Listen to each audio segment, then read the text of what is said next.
Welcome to Let's Be Honest About Logistics podcast. I'm Nicky Jones, CEO of Vidu Group. I've spent the past 22 years recruiting in the logistics sector across the UK, Europe, US, Dubai, Singapore and China. I am joined today by Jon Nowak. Jon has spent the past 20 years within sales, primarily within the logistics sector. He is now Head of Business Development for Procarrier, rapidly growing, very tech-focused e-com distribution business, and he's here today to share his insights on how he is creating and developing high-performing sales teams and what his strategy is around that. So welcome, Jon. Thanks, Nicky. Thanks for having me on. You're very nice welcome. To be here. Thank you for being here. So tell the audience a little bit about your journey then, that transition from DPD to Procarrier. Yeah, definitely. So I originally started working in sales in about 2007, took a sales job at DPD at that time and spent the best part of 15 years there in a sales role, going up the various levels there, eventually finishing as a regional sales executive. Sort of 12, 13 years into that journey, I was really keen to develop into a management role. You know, that was the roadmap I was sort of wanted to go down. I was on this kind of development plan there, but a lot of my future was dependent on geography, people retiring. People didn't tend to leave DPD at that time. So it got to a point where I thought, I need to make a decision here. And at that time, Procarrier approached me for a job it was actually in a sales role, but as a business development manager. And I think at the time I was contemplating it and thought, I'll speak to them, tell them that I've got ambitions to be a manager. Yeah. So if I was to go in there, there'd need to be a roadmap. And to cut to the chase, James Appleby, who spoke to me at the time, said, look, if you can come in and show us that you can sell, I've got no issue in putting you in charge of a sales team. Nice. So I did a bit of digging at the time and thought, Procarrier, not really heard of them so much in my sort of industry, but spoke to a few people in the multi-carrier cross-border side of things. Yeah. And it was really positive. Yeah, really good. They're going places. They've got a CEO who knows what they're doing. They're going to take the market. So I'm like, look, it's probably the regret the regret of not taking the job was bigger than taking it. So I thought, I'm going all in for this. So went in there, started there 3 years ago, and within 6 months, delivered a few numbers.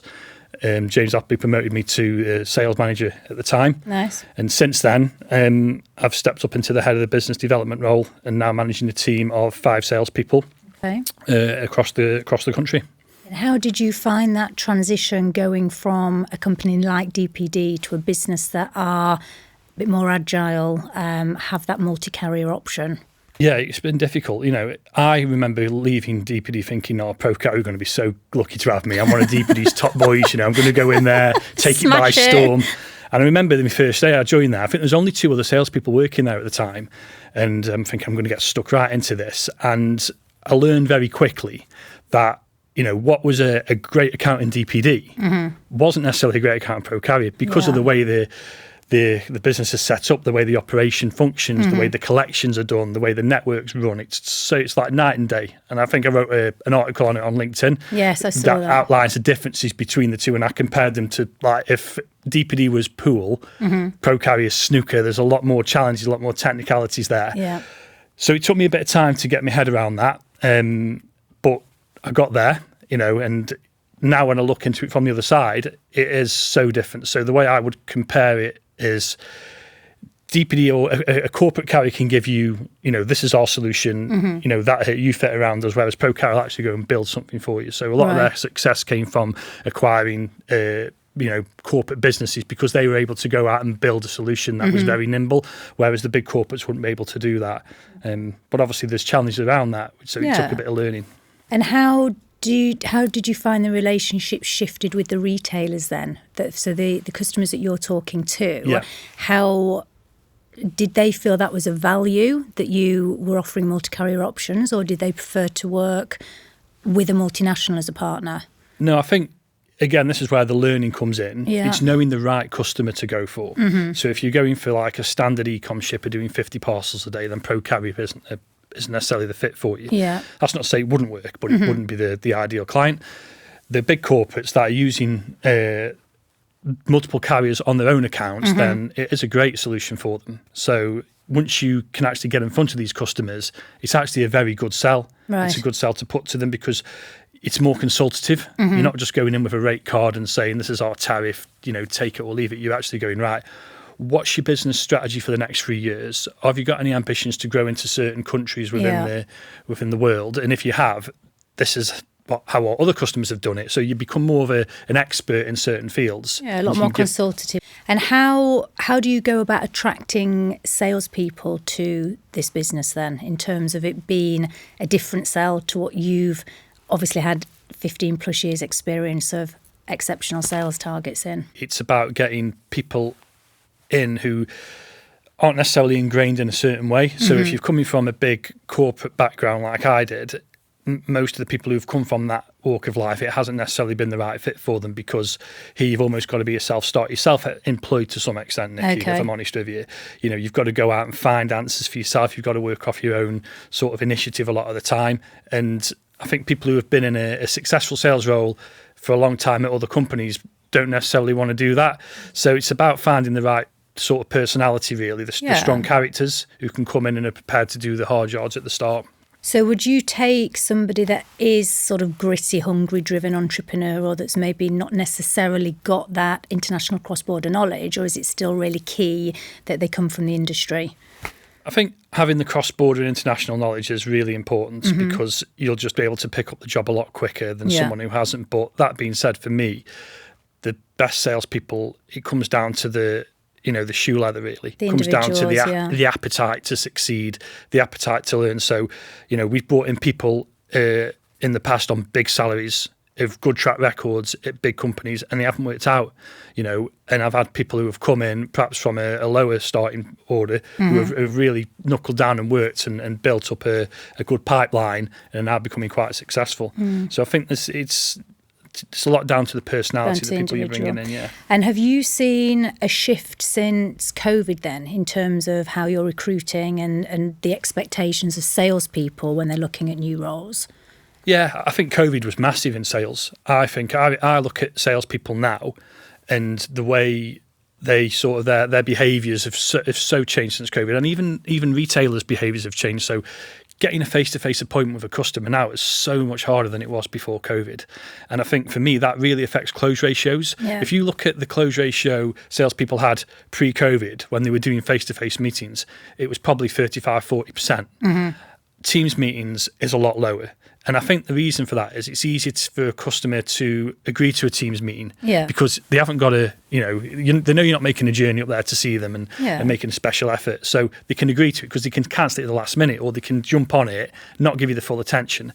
And for me, I've got a real big passion about face-to-face meetings. I think it's no matter what technology. We're old school, we're old. Exactly. That's like, you can't beat that face-to-face interaction and engagement, and it is difficult when it is over the phone. You can't really get that rapport and relationship going, can you? No, it's really difficult, because you could walk into a room and sit down with somebody, and straight away you're picking up on one or two things. It might be a picture on the wall of the team he supports, or something you can have a conversation with them about, and before you know it, you've just built that relationship. And on a Teams call, you don't know whether they're really engaged. So for me, it's about, technology's great, and it's going to continue to evolve, but for me, the basics of a salesperson for me is going out and knocking them doors and picking up the phones. We can have, I almost come into the office sometimes when I was at DPD. What separated the good salespeople from the run-of-the-mill ones was the ones who would come in and actually pick up the phone and just make calls, not sort of sit on, Google for 20 minutes on a website and taught themselves out of ringing a customer almost. It's pick up the phone, qualify have the it, qualify it, and then you can create a solution once you understand the pain points, really. I think that's the key thing. It's not necessarily just getting the qualified leads, it's being able to have a conversation, understand what carrier they're currently using, what the solution is, any pain that they're feeling within that. And I think that's where you, especially as a multi-carrier, come in as well, actually, we can help with that by doing X, Y, Z. But unless they've got a problem, they ain't moving, are they? So that's what you've got to get under the skin of. Yeah, it is. And I think some people sometimes, they'll it's better to qualify somebody out, I always think, than have a slow maybe. There's an old saying in the sales world that a quick no won't hurt you, but a slow maybe will kill you. And I think when I look at salespeople now and I look at what's on the pipeline reports, you see the same names coming up time and time again. and you just know they're probably not going to come on. You know, for me, I'd rather than spend that time sort of harnessing that lead that's probably not going to come on, so you go out and make 10 more phone calls or do 10 more cold calls. It's interesting you say that. A lot of my clients say to me, if one of their sales or business development individuals have engaged with a client and they don't ship in 90 days, they're probably not going to ship. Yeah. So, I mean, do you agree with that? Is that the same in your world? I mean, yeah, I think it's all about timescales in our world. So, you know, you could ring, it's always important to keep in touch with customers. So you might ring someone and say, we're not interested, we're really happy with our current supplier and we've been with them for 5 years. But what you need to do in that situation, Nicky, is you've got to put yourself on the subs bench. You've got to make sure you're the person they call if that carrier lets them down, okay? And in my day at DPD, I would be the first call. I'd make sure I was on that subs bench. And one customer actually came on board with me once and he said, it got to the point, John, where I was speaking to you more than I was my FedEx rep. Okay. So I just thought in the end, you know, that tells me everything. So, you know, there's a lot to be said for that. But there's nothing wrong with contacting these people every 3 weeks. You should be doing that. But you almost need to be realistic about where it is in your pipeline. You know, it's not a valid opportunity if you're not really engaging with them. Yeah, no. And what's your sort of mentoring and sort of leadership style with your team? How do you get the best out of those people that are currently looking up to you, really, in a sense? Yeah, I think with salespeople, they're a different breed of animal, aren't they? You know, so everyone's different. They it's are. not There's one so rule many for all, is it? Different personalities, different characters, and you've got a mix of them all. You've got the person who works really hard, you know, just grafts away and chips away, not the most natural salesperson, but just works hard and gets there Work that way. ethics there. You've got the other person who perhaps doesn't need to work so hard, but knows they'll go in and close pretty much 1 in 2. You've got to manage them differently. You know, I think mistakes people have made in the past is they try and manage everybody the same. And for me as a sales manager, it's very simple. You know, our KPIs are there to be seen, right? So you've got to do your productivity, you've got to get in front of enough customers, you've got to send enough quotes, and then you've got to onboard.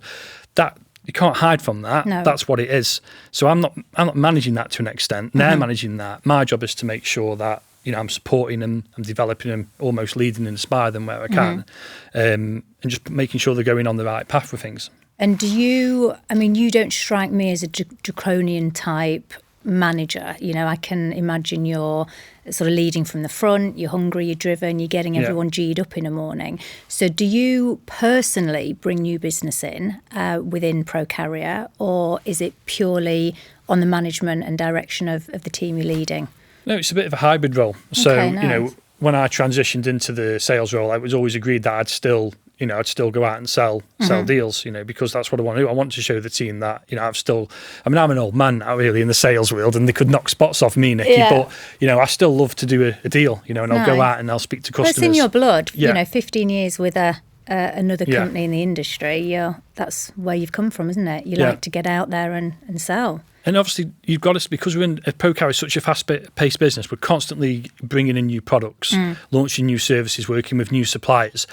If I'm not selling it, I'm not understanding it. So then I can't expect my people to go out and sell it if it's not something I've sold myself. So that's I won't sell at the level that they will, but I'll certainly keep my hand in, so to speak. Yeah, understood. What habits do you think sort of keep you productive on a daily basis, and what habits do you think salespeople should adopt to stay productive? Yeah, so for me, I tend to be in the office a lot more these days. You know, we talked about the COVID thing before, and the working from home. I'm lukewarm on working from home. Yeah. I always have been. For me, if you're at home, you're not, especially in a sales team, and a lot of my people are quite new. So, you know, to be at home, you're isolated in a business which is quite complex to understand. Yeah. You need people around you. You need to be bouncing, to be listening to other people. Even from a sales perspective, you need to be listening to people who are on the phone, what they're saying, what little nuggets of information are they dropping into to make that appointment. So I go into the office quite a lot, and I expect the team to come into the office. Not every day, because I want them on the road as much as possible. If they were on the road 4 days a week and in the office once, that for me that's what success looks like. Yeah. You know, I don't want They should people be out with a customer, shouldn't exactly. they? If you're out with the customer and you're making things happen, then for me that's the end goal, right? But if you're not, then rather than sit at home and do your lead sourcing, whatever, you come into the office, and you know that's the next best thing. I think that can be quite soul destroying for a salesperson if they are just sat at home. They're not hearing what's going on in other departments. They're not picking up little nuggets that, you can't literally go and put your arm around them and say, come on, what's happening? You seem a bit flat. And it can escalate pretty quickly. So it's great you've got that sort of hybrid option. But interestingly enough, when you're saying that, there's a lot of multinationals now that are bringing all of their salespeople back on a full-time basis. So if they're not out with a customer, it's not an option to work from home. They're in the office. So how would you feel about that?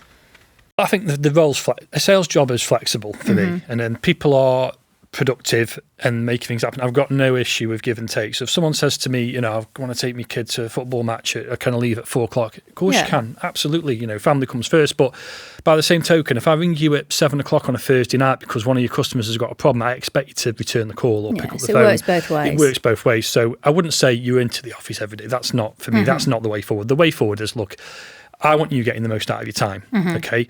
Getting the most out of your time is being in the field and seeing customers, knocking doors, getting leads, fresh leads, right? Old school.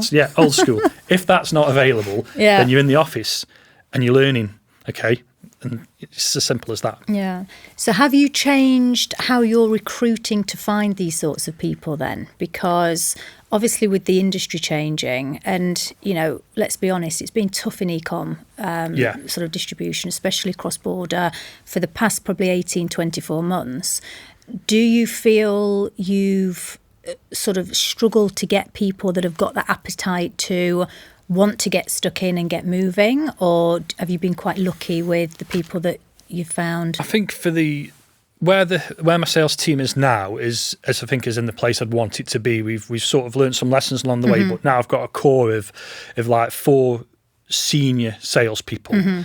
All with their own specialities, if you like. So someone who specialises in the returns elements of the business, and then the national BDMs.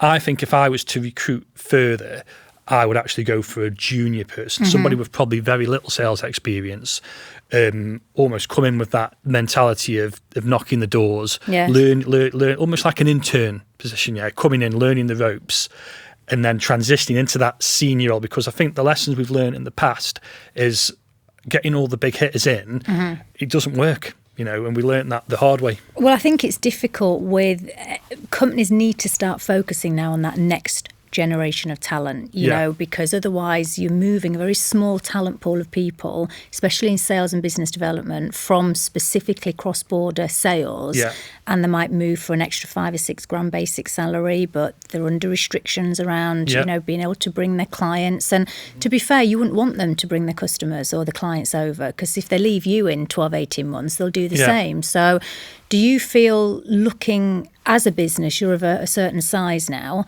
you've got the skills internally. Do you think that would be the right step now, to be looking at somebody with 12, 18 months sales experience, maybe in a service-based business that wants to get into parcels, wants to understand international, and have a sort of steady career development plan?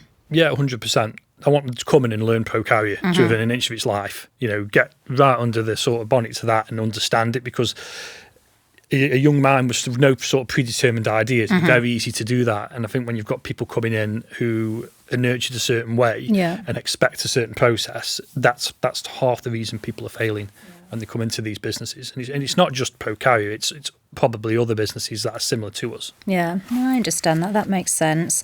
Do you think, just going back to the customer piece, do you think customers respond to you differently? I know you said you do your own new business as well.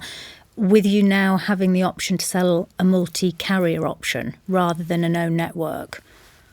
Yeah, definitely. I think they look at it now and see me, or see that what a multi-carrier solution looks like, and understand it a lot better. So I think we alluded to it earlier on that it was John from DPD before we'd go in and say, right, what you're paying with Parcel Force, I'll knock it, 10p off, and, we've got a great 1 hour window, job done. It's like, now they see me as someone who's probably helping them. Okay. Yeah. So someone who's actually talking to them and saying, we're such a consultative sell now where my sales team will go onto the customer's website before they have a meeting with them. Yeah. And they'll look at where their website traffic's coming from. Okay. So they might pick up on a little snippet and go, oh, I can see that you're getting quite a lot of interest from the Middle East. Do you sell many parcels to the Middle East? Oh no, we don't actually. Oh, right. So it's been a bit more consultative. Yeah, so they'll be like, well, you should, sell. because you're getting like 20% of your traffic's coming there. Maybe you need to look at that. We've got other customers who are sending to the Middle East and they're doing this. And I think you get a lot of respect from customers that way. And I think that gives you a more solid long-term relationship rather than someone who's just going in and giving them a price. Well, you've got a bit more of an edge there. You're showing that you're an industry expert. You understand your space. You've done some research into the customer. That's quite an interesting concept, actually. And do you feel they're seeing the value from a multi-carrier option? I mean, if we look at US, for argument's sake, with everything Trump's been doing around the de minimis and everything else, it's been quite unsteady, hasn't it? And they've been nervous, really, haven't they, to be shipping. Other brands have pulled out of Canada, for argument's sake. They've stopped that lane. So do you feel with some of the bigger multinationals doing that, that's driving more traffic to you as a business because you've got those additional options? It's the additional options, but what it is the level of detail and effort we've gone into to really understand it.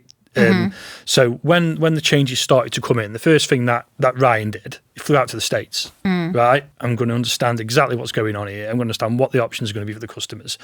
And he's come back and we've built various different solutions now. So there's probably 2 or 3 viable solutions for people to still keep shipped to America. Okay. And Pro Carrier as a business are doing more for these customers than the FedExes and the UPSs are because we're taking customers from them who are saying, well, they haven't told me any of this yet.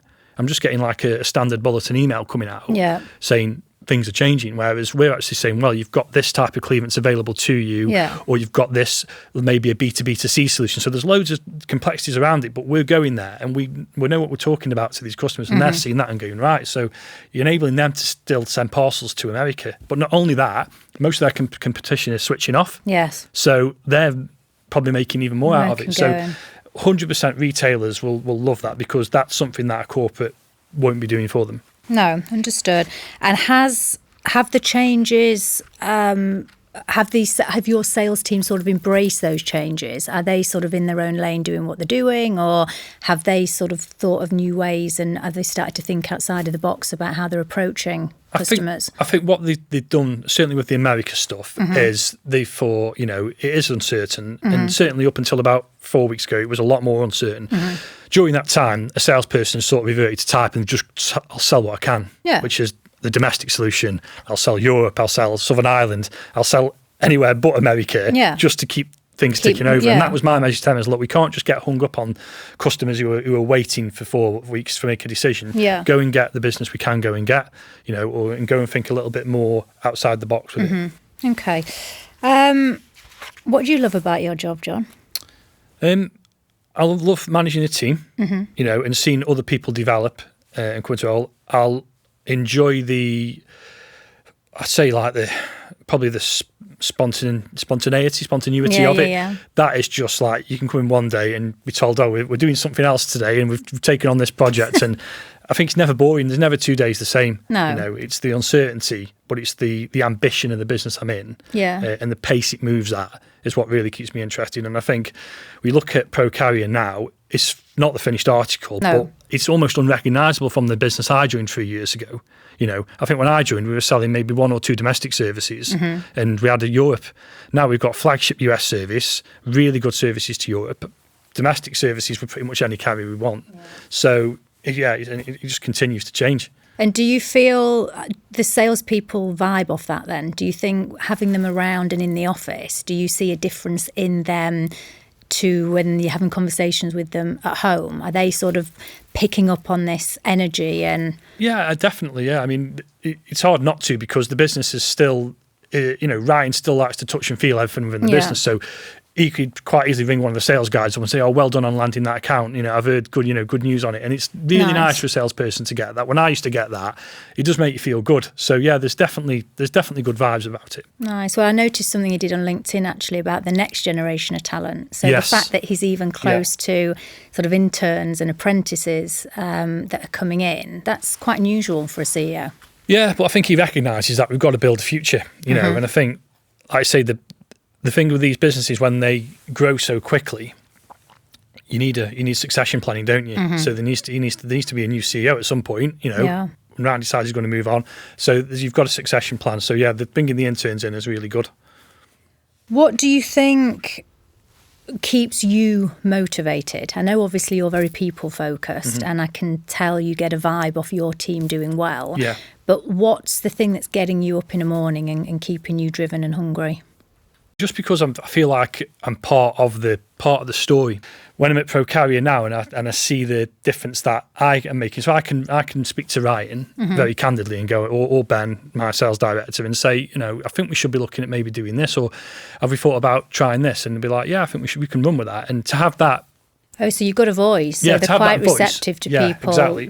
Or they'll call me and think, I'm thinking of doing this, and they'll always get my take on it. So it's what, in terms of going back to your question, what sort of motivates me is the fact that to know that I'm involved in that and I'm part of this story. Yeah, that's nice. This rocket ride that we're going on. Yeah, that's interesting. So if salespeople were looking to come and join your team, obviously understanding a bit more now about your management style and what you look for in sales professionals, what's the flight path within Pro Carrier? So if someone was to come in, are they going to hit a glass ceiling in a couple of years even if they're on the numbers, or do you create opportunities for people based on the value that they're adding? No, I think depending on, most salespeople, Nicky, want to come in and just earn as much money as possible. Yeah. And I completely get that, and that's great. And the business needs people like that. Yeah. But there will be people who want to come in and develop. And what I would say to anyone who comes to Pro Carrier and has an interview and they ask me that question, I'd say what I've just said to you now is that this business is going places. It's growing massively. We'll have other departments, other services, other branches possibly. We might even be, in other parts of the world. Yeah. It's going to be massive opportunity to move. If you come in and I'll just say, if you look at what I did, I came in and got my head down, did what they asked me to do, and I got developed and moved on, and that opportunity is available to anyone who comes in. Yeah, the reason I ask is obviously I'm speaking to candidates in this space on a day-to-day basis, and salespeople that have been smashing it out of the park, they're on the numbers, they're way over the numbers over the past sort of 3-4 years, they're getting a little bit, I'm sick of doing sales, business development. I've been doing 2 million plus year on year. Yeah. I know this industry like the back of my hand. I want an opportunity to now manage a team, or I want to move away from the out and out sales and be a bit more sort of strategic and look at client development or account directors. Have you seen, was that always the same? Was that the same within DPD when people were in sales and they had a good few years but just couldn't get to that next level? Yeah, I think it was. And I was probably one of them people who sort of, I just do my target year in, year out. I'd always be on the trips and everything else. But I wanted a bit more. So my boss gave me a couple of the junior members of the team to sort of manage on a daily basis. And so indirectly. Exactly. Still had to do my own job, but this was extracurricular. And let's say that if I was doing something like that for somebody at Pro Carrier, I'd probably do a similar thing. I'd say, look, I'll almost have someone to be my second in command. Nice. So when I go on holiday, you run the team, fully run the team. You go into Ben and Ryan directly, and I develop them that way. But there might be someone else who says, I want to get more involved in the actual strategic side of the business and the bigger accounts. There's a roadmap for everybody. You know, and I think also say to any salesperson who comes in, if you're coming here just to have a change of job and not be a salesperson, it's not for you. Come in, do the job as a salesperson, and then the opportunity is there. Yeah. Very good. I feel like we're blasting through these questions, Jon. Is there anything in particular you sort of want to address with me today? Obviously, you've come to talk about the industry from an e-com distribution perspective. We've talked a little bit about the transition from a DPD to a multi-carrier option. How do you feel, not necessarily just with Pro Carrier, but if somebody is really wanting to move into a management role or something a little bit different, how do you think they can transition into that? Because as you say, no one's going to really bring you straight in as a head of or a sales manager if you've never directly managed a team. What do you think the step could be for them to do that? I think if a salesperson wants to come in with views to developing, then they make that clear at the start. Yeah. And I would sort of set out a roadmap for them. Okay. And set some so targets. Similar to what you did then with Pro Carrier. Similar to what I did with Pro Carrier, I would say, right, they will do quarterly reviews. there'll be some outs, there'll be the sales target, but there'll also be other things I want you to sort of achieve, some other KPIs I want you to hit. And we'd sit down and we'd put like a roadmap together. Nice. Okay. I think, like you say, going back to my original point, I think a lot of people who do come in are coming in to sell. But for me, if they're coming in for a management role, it's difficult to sort of give them that at the start. Yeah, I think, and that's what salespeople are getting quite frustrated with currently. They're saying, Nicky, I've indirectly managed this team of people. I've made this business £6-8 million. I'm not being given a chance to step up. So I think at that point, I'm noticing there's quite a few candidates, actually, quite a few salespeople that are then either going into the retail side of things or they go into SaaS because they're not getting those opportunities within logistics to sort of step up to that next level. And I think the thing is with logistics as a whole now, and it's such a broad landscape, isn't it, where it doesn't have to necessarily be development in sales, does it? No. It could be development in the supply side of it. It could be development in the purchasing side. It could be development in the operational side. There's so many different routes to go down. But the risk a salesperson faces is when they make that transition is they're coming in, obviously, and they've got a certain level of earnings if they're any good. Yeah, that's it. Yeah. So it's almost like that is that elevator, isn't it? You've got to get out of one elevator to get into the next one and go down a floor before you can go up in the next one. And I think that's the challenge. If you're willing to do that and sacrifice maybe some earnings in the short term, then absolutely you can forge your path into management. But a lot of people don't want to do that. Well, we live to our means, the majority of us, don't we? Yeah. And they've got used to a certain level of income. And even if if you come in and you do this and you prove yourself, you can be here in 12, 18 months. They're like, well, I don't really want to be losing 10, 15 grand off my base. Yeah. So it works both ways. There's pros and cons for salespeople to make the shift, but they've also got to be fair to the employees because they're coming in with, or employers, sorry, because they're coming in with no track record. Yeah, and I think the other thing is as well, it's if you say to a salesperson who's in full flow and doing really well, go and manage these couple of people then as a little side project, it does detract from your own, because you're not going to be as focused on your day in, day out sales activity because you're probably dealing with them 3 or 4 times a day, helping them. So naturally you'll take a hit there because your commission will be less because you look at them. So the companies, if they're doing that kind of thing, I think they've got to look at how they balance it a little bit more for the salesperson as well. Well, it's interesting. You obviously still love that hunt, the fact that you're managing this team, but you're also going out and doing your own new business. Yeah. Is that something that's an expectation then, or is that something that you just do because you enjoy it? No, I think it's both. It's definitely enjoy it. You know, wouldn't be in sales if I didn't enjoy actually selling. But the expectation is that everyone in Pro Carrier can sell. Yeah. Ryan would let the tea lady sell if she could. He sells deals. Yeah. The sales director sells deals. I think we're the only business I've got into where if somebody can close a deal, they can get paid on it. Yeah. And that's great. That appetite's there. And whether it'll always be that way, I don't know. But absolutely, there's an expectation. Certainly, as a sales manager, I need to be. My numbers need to be thereabouts, and I'm only probably doing the selling side of it maybe 30% of the time. Yeah. I'm quite fortunate in the sense that I've got a 20 years worth of network that I can go to. So I perhaps haven't got to go and knock on the doors anymore. And this is a really point I would like to make, is that a solid point, is that salespeople now who are coming in, who are in the start of the journey, hard yards now, easy life later. And what I mean by that is get yourself into that routine where you're making so many cold calls a day, so many door knocks a day, so many compliment slips. My old sales manager used to target us on going out and getting 25 comp slips a week, and he'd date stamp them. So you'd come in on a Friday afternoon, you go into the office, and he'd date stamp your comp slips, so you couldn't use them again the week after. Oh, really? And I remember thinking, this is what have I done here? I don't want to be doing this. I tell you what was the best thing he ever did, because it got me to a different level of sales, to the point where in 2-3 years' time, people were ringing me. Oh, that quote you sent us last year, can we have another chat about it? And that's what I say to them. You've got to come in, no matter whether you've got a track record or not, you've still got to create that new, fresh pipeline all the time. Yeah. If you don't do that, then eventually you'll just wake up one morning and think, I've got nothing. What am I doing today? I've got no one to ring. You've got to start again. Yes. It's so easy if you just keep it going. And another really good bit of advice I got was that a salesperson's at his most vulnerable when he's doing well. Yeah. So Because they take the foot off the gas. Exactly. I'll use myself as an example, but Yeah. I see this in every single salesperson I've ever worked with, right? But I was just as equally as offensive at it, right? I'd sign 3 or 4 deals like in a short period of time, and I'd be like, I'd sit there watching the parcels come in, working the commission out. And I wouldn't say I was being lazy, because I was still being busy, but I was being busy like looking after these accounts and making sure they were all happy and being busy with the wrong kind of stuff. And I remember coming back from a meeting one day. I was in my car and I thought, what have I done this week? I've been to 4 meetings, none of which are new business. Right. What we're doing tomorrow, I'm going to 2 meetings, none of which are new business.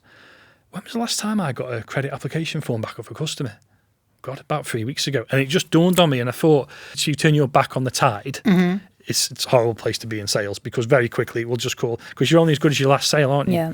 You know, and especially in an environment where people are looking at it on a quarterly basis, no one cares what you did in Q1. We're in Q3 now. I know. I find it interesting when companies have individuals in hybrid roles, because to me personally, you're either a hunter or you're a farmer. Yeah. So you either love the hunt and then you're terrible at administration and follow up and it gets passed over, but you're a very, very strong new business generator, or you're really good at the upsell, value add, retention of the portfolio.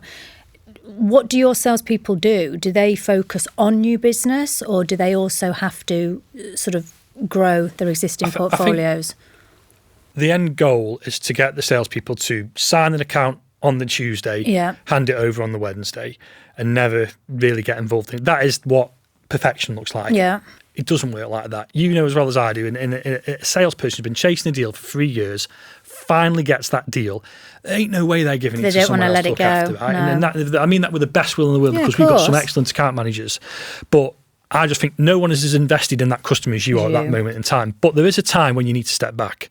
So I think realistically, 8 weeks maximum, you should be looking to have settled that customer down, got what you've got out of it. If there's any extra business in there, you've kind of ring-fenced it, and you hand it over and you move on. And as I see people still dining out on accounts they signed 3 or 4 months ago, you know, no one's interested in that now. It's great that you've got it, and it's great you're getting paid commission on it, but realistically, your job is to get business month in, month out, My old CEO said that to me. He's like, Nicky, in sales, you're hero to zero. Every month, your bills are due.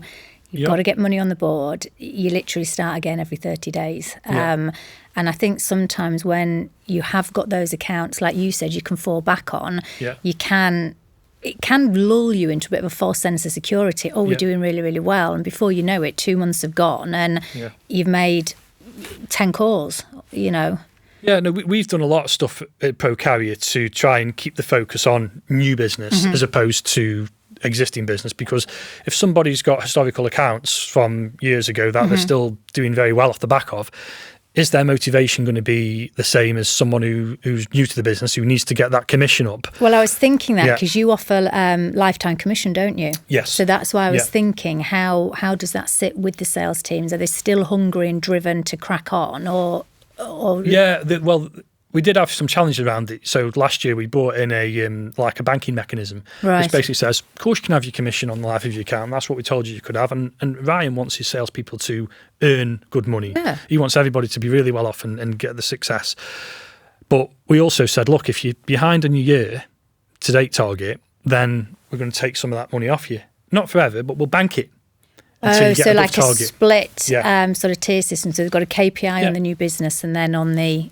Exactly that. And that's not a new thing. That a lot of companies do that, a banking mechanism. And what that does is it just drives that in-year performance focus, which is what we need, because ultimately we've got massive growth plans, and a lot of that is channeled by the new business that we're going to bring on. So I need people to be... I'm glad they're earning money on all the accounts, and I want them to do that. Fair play to them. But I need them to be on it. January, we start again. The clock starts again. We need to get that new business target. Very good. How do you feel? Obviously, you've been in this. You've been with Pro Carrier for sort of 3.5 years now, and you've been managing and building and growing and scaling. How do you think the role of a salesperson? I know we've just talked about that hybrid piece with the farming and the hunting. How do you think the role of a salesperson is going to evolve in the next sort of 5 to 10 years? I really hope it doesn't. If this makes any sense, because I see things now. I get a lot of emails from people on LinkedIn and trying to sell me lead sourcing tools, whatever. I get them day in, day out. And I can pretty much tell within a second of opening them that it's come from ChatGPT or AI of some form, because they don't take the dashes out, they leave the Zs in. And when one of my team sends an email like that to a customer, I'll pick them up on it and say, I don't want you to rely on it, to close business for you. But I do think it'll go full circle. The skill of talking to people will become really important again. And I hope it goes that way. What about video? Do you think it would be of value rather than your salespeople sending an email to a customer, for argument's sake? Yeah. Do you think it would be of value, or they'd be open to doing like a video intro? Again, I can see there's a place for it, but I just think then everybody else will do the same. Yeah. Every other business can do that. You can copy that. You can copy technology, can't you? Yeah. What you can't copy is somebody with personality thinking a little bit differently. Yeah. And that's what makes a good salesman great for me, the person who does that something a little bit different. So one of the stories I remember was a sales guy was trying desperately to get into a prospect at somewhere up in Scotland it was. Anyway, you couldn't even get on site, Nicky. It was like a secure premises. You had to go up to the gatehouse. They wouldn't let you in. There was no way they could get through on the phone. They could not touch base with this client. So one day she went into the depot, the DPD depot that delivers to this customer, and she said to the driver, "Can I come out with you for the day? I just want to observe you for the day." So when he delivered to this site, she literally got out, hopped out, and went to someone and gave a brochure and a business card and said, "I've been really trying." 3 months later, she signed that account, and it was massive. Very good. And there's loads of other stories like that. But it's thinking outside of the box, isn't it? And just doing things a little bit differently. Sitting on and refreshing your inbox, hoping someone's going to reply to one of the 80 cadence emails you've sent. If you're relying on that to be successful in sales, you're in the wrong place. It's there as an add-on, as a bells and whistles to make your life easier, but I think we rely on it too much. Yeah, and we can always talk ourselves out of speaking to customers sometimes because we've got that much information. Like, it says on here that it does not get much traffic. It's like, it would have taken you 10 seconds to pick up the phone. And what would you say to anyone that's listening that does want a career in sales? What would be the best piece of advice you could give them? So if you wanted to get into sales, I would literally go and take the first sales job that was available to me, just to get some experience of sales. And a friend of mine did the same thing. I think he ended up going out selling boxes of crisps to wholesale, buying the cash and carry, getting boxes of crisps and selling them to like convenience stores. Did that for 6 months just to get some sales experience. Got him his first job into DPD from there. Once you get into that role, for me, it's about trusting a system. Okay, and when I say that, I'm talking about you've got to have a real discipline. And we talked about the hard yards earlier, didn't we, earlier on? So for me, that hard yards looks like you come in on your office. So we at DPD used to do telesales Tuesdays. Right? Okay. On them telesales Tuesdays, the good salespeople would come in 9 o'clock. They'd turn the mobile off. They'd shut the light. Well, they'd shut their emails down, and they would literally just make phone call after phone call. It's the dials till dinner time. Then they did a bit of admin. 2 o'clock, back on it. Dials. The people who just sort of like floated by, they'd come in, they'd have a chat with the colleagues, I've got a problem with this account, I've got to sort, and they probably didn't make any sales calls, but that's the difference between the two. And I talk about systems because it's a bit like going to the gym, I suppose. Not that I do, but if you did, and you went to the gym and you started lifting weights, after the first week, you're not going to see anything, are you? No. After week 4, you might see some slight little change, but after like 3 months, you'll start to see some physical changes in your body. It's no different with sales, right? You go in and you bang the phones for the first week, you might not get much. You'll get something, but you do that day in, day out, no matter what else is going on in your job. I don't care how many accounts are. If you can discipline yourself to putting that time aside, after a year, you will be flowing in pipeline opportunities and prospects. I think that is the word. It's discipline, isn't it? It's discipline, and it's just having that. And there's people at Pro Carrier. There's a guy on the freight side of the business. I'm sure he won't mind me referencing this, but he is like the textbook example of someone who does that. He'll come in. He'll have a list of people he rings. Someone will say, "Coming back in 3 months." He'll literally put it in his diary. He'll call him back in 3 months. Now, in terms of is he like the most natural salesperson I've ever seen? Probably not. He'd probably be like maybe a 7, 8 out of 10, but he outperforms everybody just because he's got that system and that discipline to do it, no matter what else is going on in his day-to-day. That is the most important part of his day, is getting them calls. It's that structure, the discipline, the structure. Because that channels everything else that goes on. And the people who fail don't do that. Or the people who don't do so well and fails, who rely on, a good close ratio and that, then they're never going to progress past a certain point. Well, that's it. And it's keeping raising the bar, isn't it? And getting to that next level. Well, I've got some quick fire questions to ask you. These are a little bit more fun. We're doing this with every guest. So I just know the audience, when we've done podcasts previously, has said, I would like to know a little bit more about the individual as well. So are you happy to answer some quick fire questions? Go for it. Okay. So morning person or night owl? Night owl. Most used emoji? Really? Thumbs up. Dogs or cats? Dogs. One food you could eat every day? Koi. Favourite holiday destination? Maldives. Oh, nice. Favourite book, podcast or film? Atomic Habits, which is what we were just talking about, system and discipline. Yes. Yeah. Okay, interesting. Well, that has wrapped up this episode, Jon. I really appreciate you coming on and being a guest. Is there anything you want to sort of wrap up with yourself? No, not at all. Just thanks for having me on. I've really enjoyed it. You're very welcome. Thank you very much. Thanks, Nicky. Thank you.